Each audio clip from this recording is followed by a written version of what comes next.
እግዚአብሔር ሆይ ስምህ ለዘለዓለም ይባረክ።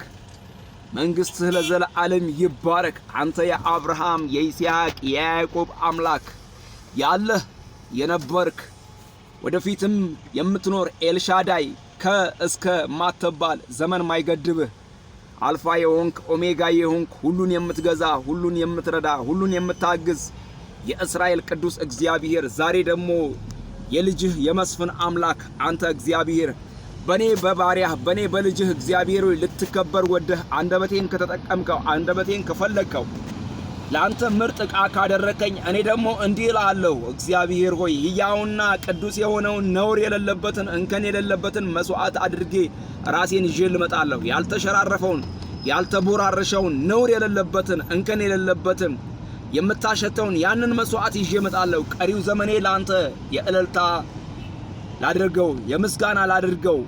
በቤትህ እልል በቤትህ ልዘምር በቤትህ ላመሰግን።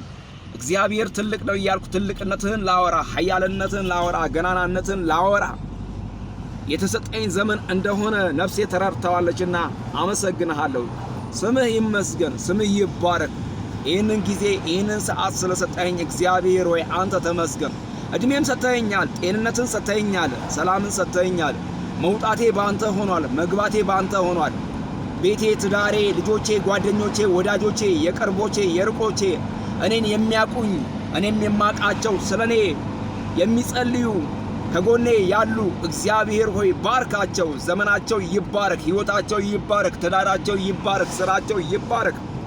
መጽሐፍ ቅዱስ የእግዚአብሔር ቃል ሲናገር እንደዚህ ይላል፣ በሌዊ ላይ የሚነሳውን ወገቡን ውጋው ተብሎ ተጽፏል። በጌታ በኢየሱስ ክርስቶስም የዲያብሎስ አሰራር የሟርተኛው የድግምተኛው የአስማተኛው የመተተኛው መንፈስ በናዝሬቱ ጌታ በኢየሱስም የተወጋ ይሁን።